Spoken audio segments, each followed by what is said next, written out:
하나님의 말씀 사도행전 16장 13절에서 15절 말씀입니다.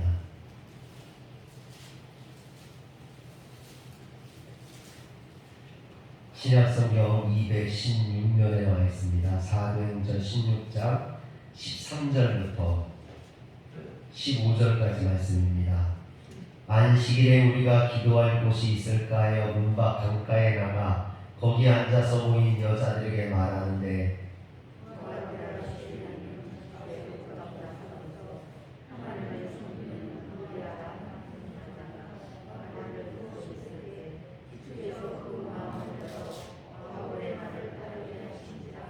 그와 그 집이 다 세례를 받고 우리에게 청하여 이르되 만일 나를 주 믿는 자로 알거든 내 집에 들어와 유하라 하고 강권하여 머물게 하니라. 아멘. 할렐루야.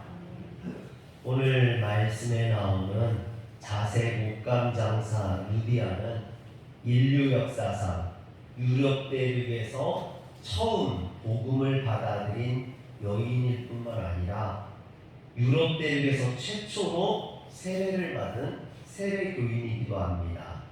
그래서 루디아는 유럽 대륙의 첫열매 또는 유럽 신앙의 어머니라고 부르기도 합니다. 이런 루디아에게 복음을 전한 바울은 유럽인도 아니었었고 빌립보 사람도 아니었습니다. 그는 다소 사람으로 아시아 대륙에 위치한 수리아 안디옥의 목회자였습니다. 지도를 보여주시면요, 첫 출발지가 비시디아 안디옥입니다. 바울이 목회하는 비시디아 안디옥에서 바울이 2차 전도 여행을 출발을 하죠. 그래서 오늘날 터키 대륙의 더베와 루스드라, 이고니온과 비시디아 안디옥을 거쳐서 부르기아와 갈라디아 땅을 거쳐 비두아리아로 나가고자 했지만 성령님께서 허락하지 아니하심으로 드로아로 내려가게 됩니다. 그리고 드로아에서 배를 타고 이제 유럽 대륙인 마게도냐, 그래서 마게도냐 첫 성이었던 빌립보에 가게 되죠. 드로아에서 그가 한 마게도냐 사람 환상을 보고 이처럼 아시아로 가기를 포기하고 유럽으로 넘어가게 됐던 거죠. 빌립보에 도착한 바울 일행이 첫 번째 안식일을 맞아 기도할 곳을 찾아서 성문 밖에 시냇가로 나갔다가 마침 시냇가에 여인들이 모여있는 것을 보고 그들에게 복음을 전합니다. 그런데 오늘 말씀 14절에 보면요, 두아디라시에 있는 자색 옷감 장수로서 하나님을 섬기는 루디아라는 한 여자가 말을 듣고 있을 때 주께서 그 마음을 열어 바울의 말을 따르게 하신지라 그랬습니다. 즉 루디아가 바울이 전하는 복음을 듣고 있고 마음을 열어 받아들이게 된 것이 전적으로 주님의 역사였다라는 것이죠. 그런데 이것은 달리 생각하면 바울 일행이 비시디아 안디옥에서부터 2000km나 떨어져 있는 빌립보까지 오게 된 것이, 그리고 시냇가에 나가 루디아를 만나게 된 이 모든 일들이 하나님의 섭리였다라는 것이죠. 이처럼 주님께서는 바울 일행을 2000km가 넘는 거리를 여행해서, 그것도 그들이 본래 계획했던 그 계획대로 간 것이 아니라 하나님께서 그들을 강권적으로 역사하셔서 그곳 빌립보로 인도하셨던 것은 루디아에게 복음을 전하게 하기 위한, 그래서 그를 구원시키기 위한 하나님의 뜻이었다라는 거죠. 할렐루야. 사랑하는 성도 여러분, 여러분들이 오늘 이 자리에 온 것도 하나님의 이런 강권적인 역사가 여러분들에게 임했기 때문인 줄 믿으시길 바랍니다. 그런데 14절에 보면 이 루디아에 대해서 하나님을 섬기는 루디아라고 되어 있습니다. 이것은 사도행전 10장에 나오는 가이사랴의 백부장 고넬료에게 사용했던 표현과 비슷하죠. 사도행전 10장 2절에 보면 그가 경건하여 온 직과 더불어 하나님을 경외하며 그랬습니다. 사실 이 가이사랴의 백부장 고넬료는 이방인이에요. 로마인입니다. 그는 하나님을 믿는 사람이 아니에요. 그런데 그가 유대인으로부터 영향을 받아서 하나님을 믿게 된 거죠. 그러나 그가 하나님을 이방인으로서 하나님을 믿었지만 예수 그리스도에 대해서는 알지 못했다라는 겁니다. 그래서 그가 기도하고 있을 때 환상 중에 요바에 있는 베드로를 청하라는 하나님의 음성을 듣게 되죠. 그래서 베드로를 청해 복음을 듣고 예수를 영접하게 됩니다. 이처럼 루디아도 이방인으로 유대인의 영향을 받아서 하나님을 믿게 되었지만 아직 예수 그리스도에 대해서는 알지 못했던 것입니다. 그래서 그녀를 위해 주님께서는 고넬료에게 베드로를 보냈던 것처럼 오늘 이 루디아에게 바울을 보내셔서 그로 하여금 예수 그리스도의 복음을 듣고 주님을 믿게 했던 것이죠. 할렐루야. 그런데 14절에 보면 루디아는 두아디라시에 있는 자색 옷감 장사라고 나옵니다. 여기에서 두아디라시에 있는 이라는 말은 루디아가 두아디라시에 사는 사람이라는 뜻이 아니에요. 그건 뭐냐? 이것은 루디아의 출신이 두아디아라는 거죠. 그가 두아디아 지방의 여인이다. 우리나라만 하면 뭐 청주 때, 논산 때 그러는 것처럼 이 두아디아 지방의 출신인 자주색 옷감장사 루디아라는 것이죠. 근데 여기에서 특이한 것이 있는데 뭐냐면요. 성경에서 여인의 직업이 나온 경우가 있을까요? 여러분들 혹시 딱 생각나는 거 있습니까? 성경에 나온 여인들 중에 성경에 보면 많은 여인들이 나오잖아요. 마리아도 나오고 룻도 나오고 에스더도 나오고 이런 여인들이 나오는데 그들의 직업이 기록된 성경이 있을까? 거의 없어요. 왜? 이 유대 사회, 고대 유대 사회는 남성 위주의 사회였다는 겁니다.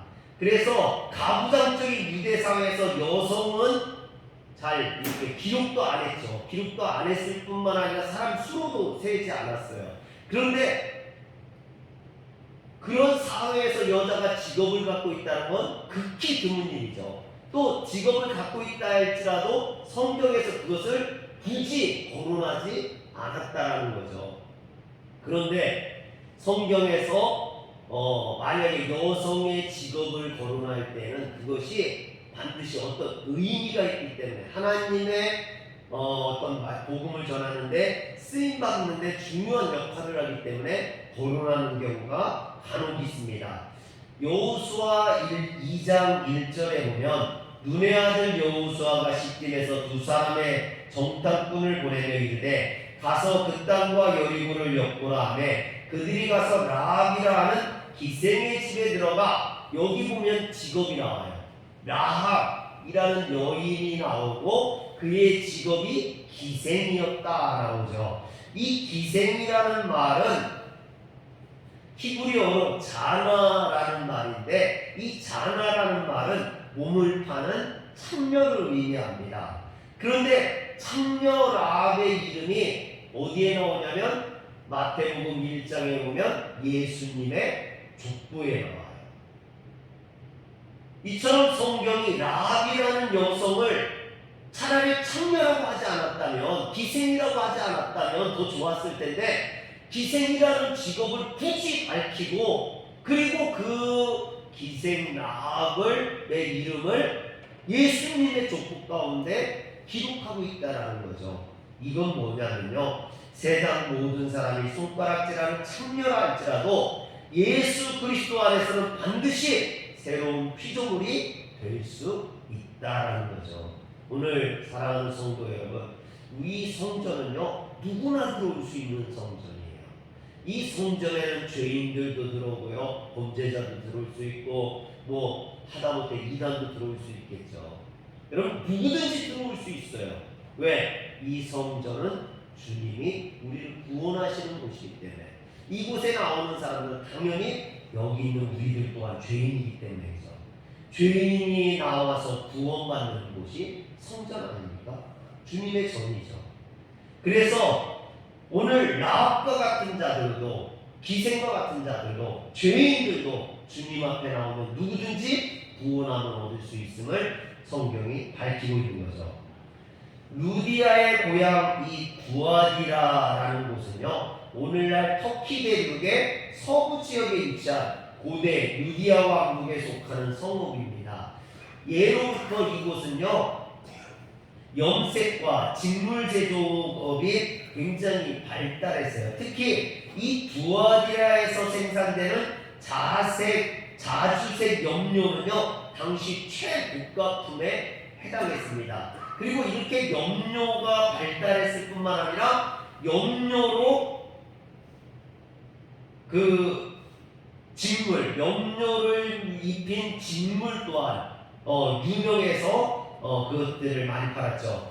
그 두아디라에서 자주색 직물 사업을 하던 이 루디아가 유럽 대륙에 속한 거대한 도시 빌립보에 정착함으로써 자신의 사업을 더욱 확장시켰던 거죠. 그러니까 한마디로 말해서 이 루디아는 사업 수완이 좋았던 자로서 이 좁은 두아디라에서만 장사를 하는 게 아니라 그것을 빌립보라는 이 거대한 도시로 옮겨서 그곳에서 유럽으로 이런 장사를 하는 그런 사람이었던 것을 보게 됩니다. 2000년 전 로마 제국 내에서 자주색 옷감의 옷을 입는다. 이것은요, 특별한 신분이에요. 이 자주색 옷감은요, 아무나 입을 수 있는 옷감이 아닙니다. 이것은 왕족이나 귀족이나 부자들만 입을 수 있는 그런 아주 고가품의 옷입니다.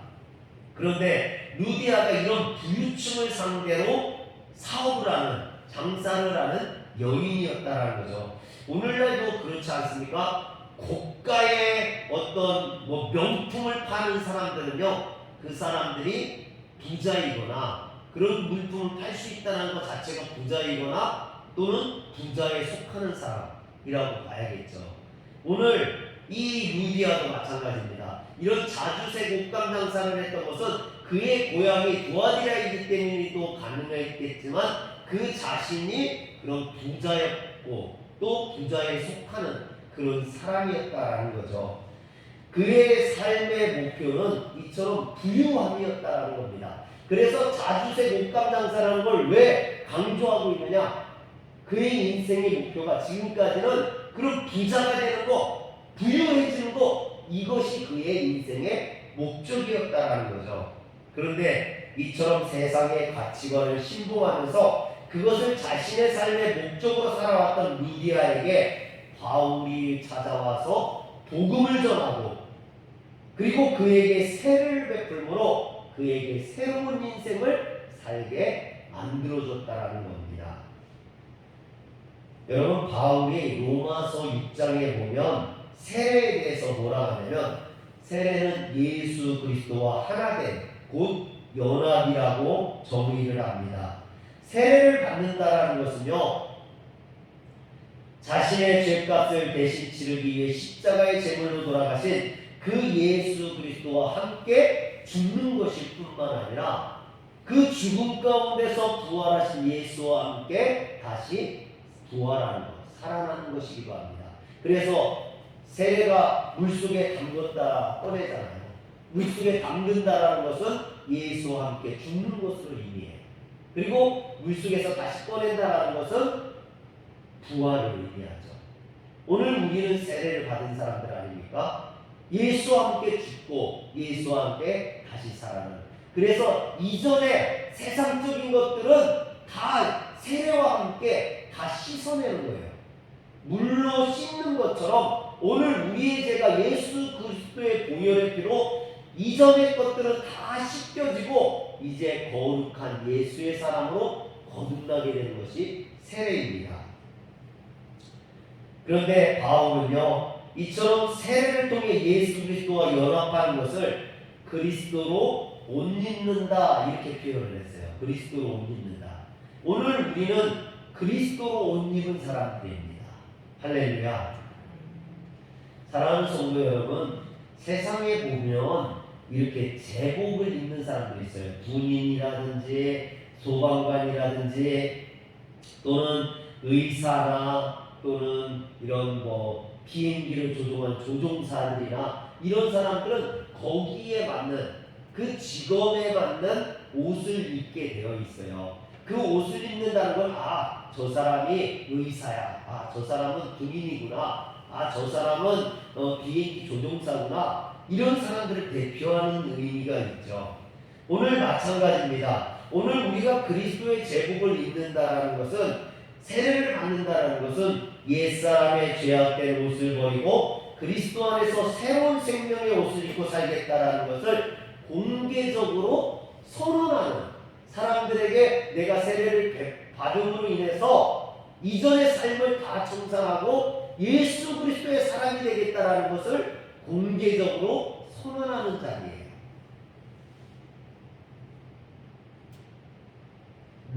루디아가 바울로부터 이런 세례를 받았습니다. 그러므로 루디아가 받은 세례는 예수 그리스도의 십자가와 무관한 삶을 사는 그런 삶이 아니죠.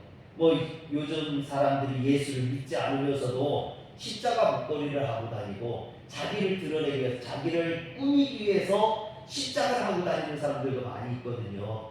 그런데 루디아는 그러기 위해서 세례를 받은 게 아니라는 거죠. 자신의 어떤 지위나 또는 자신의 모습을 돋보이게 하기 위해서 세례를 받은 게 아니라는 겁니다.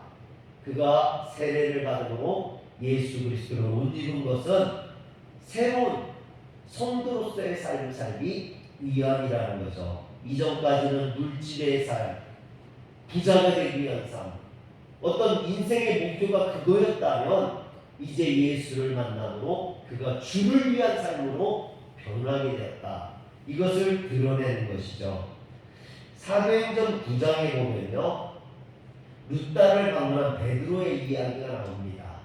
이 룻다를 방문한 베드로가 8년 된 중풍병자였던 애니아를 일으키죠. 8년 동안 중풍병에 걸려가지고 일어나지 못했던 애니아를 예수의 이름으로 일으킵니다. 그런데 사람들이 놀라가지고 그 소문이 이 룻다뿐만 아니라 거기에서 18km나 떨어져 있는 요바에까지도 들어가게 된 거예요. 그런데 이 요바에 있던 다비다라는 여사제가 그만 죽게 됩니다. 위급한 상황에 처하게 되죠. 그래서 이 요바에 있는 성도들이 베드로를 청해요. 빨리 와서 우리 이 다비다를 살려달라고. 그래서 베드로가 가니까 이 요바에 있던 성도들이 막 다비다가 그 전에 해줬던 옷을 막 꺼내 보여주면서 다비다가 이렇게 착하고 좋은 사람인데 다 죽게 되었다고 살려달라고. 그러나 베드로가 갔을 때 이미 죽었습니다. 그때 베드로가 예수의 이름으로 기도할 때 죽었던 다비다가 다시 살아나는 역사가 있습니다. 할렐루야. 여러분, 이건 베드로의 능력이 아니라 예수 그리스도의 능력인 줄 믿으시길 바랍니다. 그런데 사람들이 보기에요, 이 베드로가 놀랍지 않습니까? 8년 된 중풍병자, 일어나지도 못하는 사람을 일으키기도 하고 죽었던 다비다를 살리기도 하고, 이런 사람이 우리 집에 들어오면, 우리 집에도 허리 아픈 저희 집사람도 있고 저도 팔도 아프고 그런데, 이런 베드로가 와서 기도 한 번만 해주면 다 나을 것 같잖아요. 저 같으면 이런 베드로 우리 집으로 오라고 초청했을 텐데, 여러분 성경에 보니까 베드로가 그 요바에 있는 수많은 사람들을 다 거절하고 누구의 집에 갑니까? 무두장이 시몬이라는 사람의 집에 들어가요. 그런데 이 무두장이는 뭐하는 직업이냐면요, 죽은 짐승의 가죽을 벗겨서 그 가죽으로 신발이나 옷이나 가방이나 허리띠나 이런 걸 만드는 사람이에요. 그런데 유대 율법에 보면 죽은 동물의 시체나 사람의 시체를 만지는 사람은 부정하다 했어요. 그리고 그가 만지는 모든 것들이 다 부정하다 했습니다. 그래서 유대인들은 이 무두장이를요 인간 취급도 안 했어요. 우리나라의 백정과 같은 그런 취급을 했어요. 사람 이하의 취급을 했습니다. 그래서 이 무두장이는요 마을에서 살지도 못하고 사람들로부터 떨어져서 외딴 곳에 혼자 살았어요. 이처럼 죽은 짐승의 가죽을 만지는 무두장이는 부정하다요 근처에 얼씬도 못하게 하는 이 유대인들이요. 그런데 얼마나 웃기냐면 그 무두장이가 만든 가죽 제품은 귀하게 여겼다는 거예요. 이거 생필품이죠. 허리띠나 신발이나 옷이나 가방이나 이런 건 없어서는 안 되는 생활에 꼭 필요한 거거든요. 그들은 그런 것들을 귀하게 여기면서도 그것을 만드는 무두장이는 하찮게 여겼다는 겁니다. 얼마나 이율배반적이며 모순입니까? 그런데 여러분 베드로도 유대인이었어요. 그렇다면 베드로도 가죽 제품은 소중히 여기면서 무두장이는 부정한 존재로 여기는 이런 이율배반적인 이중성과 자기 모순 속에서 살아갈 수 있었습니다. 그래야 마땅한 거죠. 유대인이었으니까. 그러나 베드로는 그러지 않았다는 거죠. 그 무두장이 사람들이 인간 취급도 안 하는 무두장이의 집에 가서 유했다는 것은 무두장이를 유대인들처럼 그렇게 인간 이하로 취급하지 아니하고 그를 한 사람으로 하나님의 백성으로 생각했다라는 것을 보여줍니다. 아니 베드로가 어떻게 이렇게 할 수 있었을까요? 여러분 사실 베드로도요 예수님을 3년이나 쫓아다녔지 않습니까? 그럼에도 불구하고 예수님이 붙잡히던 시간에는 그는 예수님을 버리고 도망갔습니다. 예수님이 심판받던 그 시간에 베드로는 계집종 앞에서 예수님을 3번이나 모른다고 저주하면서 부인하기도 했죠. 그랬던 베드로가 성모순절날 마가다락교에서 성령을 받고 나서는 자신의 이런 모순적인 행동들을 버리게 됩니다. 이전의 삶을 다 청산하게 되죠. 그리고 예수 그리스도의 삶을 온전히 살아가게 됩니다. 그래서 유대인들이 지금 무시한 이 무두장이 시몬까지도 그는 한 사람의 하나님의 백성으로 대할 수 있는 그런 사람이 되는 거죠. 여러분 베드로만 그런 게 아닙니다. 바울도 마찬가지죠. 바울도 하나님을 믿는다고 하면서도 하나님의 독생자인 예수 그리스도를 부정하는 이율배반적인 삶을 살았습니다. 그러나 그가 다메섹 도상에서 주님의 영에 사로잡힌 이후에 바울은 그리스도로 옷 입고 주님과 연합하여서 오직 성령의 인도함을 따라 사는 그런 사도가 되었다는 것이죠. 그리고 그런 그가 루디아에게 복음을 전했습니다. 세례를 베풀었어요. 루디아 또한 하나님을 믿긴 했지만 아직 예수 그리스도를 알지 못하던 이방 여인이었습니다. 그는 하나님을 믿는다면서 세상의 부유함을 못 믿고 세상의 부유함을 삶의 목적으로 두고 살았던 사람이에요. 이율배반적인 삶을 살았던 사람입니다. 그런데 그가 바울로부터 복음을 듣고 세례를 받음으로 인해서 그의 이율배반적인 삶을 청산하고 그리스도와 연합하는 삶, 그리스도를 못 믿는 삶, 그리스도인으로서의 삶을 온전히 사는 자가 되었다는 거죠. 사랑하는 성도 여러분, 오늘 우리가 예수 그리스도를 믿는다고 합니다. 말로는 예수 그리스도를 믿는다고 하면서 우리의 삶은 세상의 것을 쫓아서 욕심으로 살아가는 이율배반적인 그런 성도는 아닙니까? 말과 행동이 다른, 또 그리스도인이라고 하면서도 세상 속에서는 세상적인 것에 악한 것들을 쫓아가는, 오늘날 여러분 죄악을 짓는 범죄하는 정치인들 중에 그리스도인들이 얼마나 많이 있습니까? 그래서 이 사회가 그리스도인들을 또 교회를 우습게 여기는 게 그래서 아닙니까?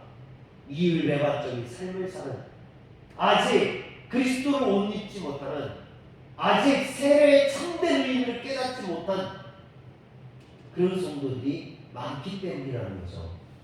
오늘 우리는 루디아처럼 세례를 받음으로 주님 앞에 그리스도와 하나 되는, 그리스도를 옷 입는 진정 그리스도의 삶을 살아가는 성도들 되시길 주의 이름으로 축원합니다.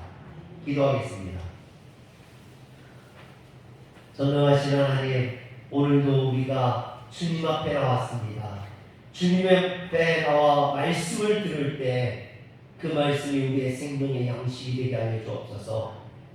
세상적인 것을 우리의 인생의 최고의 가치로 알고 그것을 쫓아 살던 우리의 인생이 이제 더 이상 그것을 따르지 아니하게 하시고 그리스도의 복음을 따르는 자로, 그리스도의 말씀을 따르는 자로, 그리스도를 옷 입는 자로 변하게 하여 주시옵소서.